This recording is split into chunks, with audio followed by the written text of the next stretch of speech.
زندگی برای روژاوا اما در زمان نبرد به ضد جنگجویان داعش به نوع بهتر بوده است. او در هیئت نیروهای دموکراتی سوریه که از رزمندگان کرد عبارت است به ضد داعش می جنگید.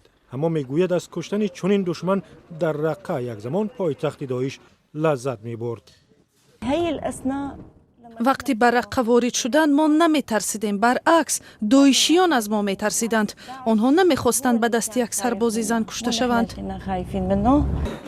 به قول فرماندهان در شمال و شرقی سوریه، رزمندگان زن در نوع داعش نقشی بزرگ داشتند و حضور آنها سال 2014 در جنگ در شهر کابنی نمایان شد.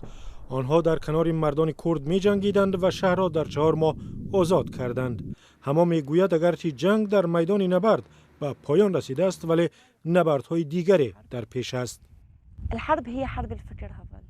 حالا دیگر جنگی روبرو نیست، جنگ ایدئولوژی است.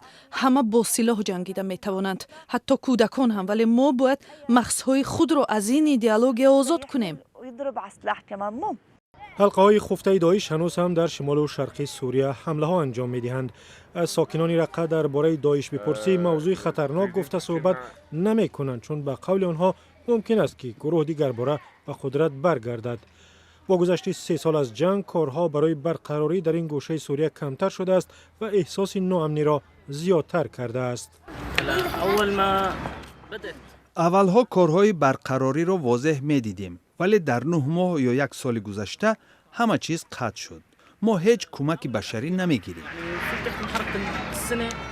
شمال و شرق سوریه با گورستان‌های وسیع پر شده است که در آنها هزاران قربانیان دست داعش یعنی رزمندگان کرد و سربازان نیروهای دموکراتی سوریه خفتند. بازماندگان جنگ از آن ناراحتند که بعد از سقوط داعش که اکثرا کردها در مبارزه با آنها تلفات زیاد دادند، آنها از حمایت بین المللی محروم شدند.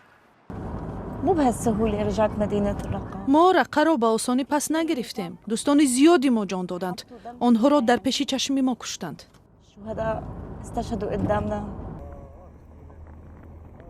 امریکا سال 2019 بسیاری از نیروهایش را از سوریه بیرون کرد و رزمندگان کرد را هم در برابر حمله های ترکیه آسیب پذیر گذاشت که آنها را تروریست می شمارد.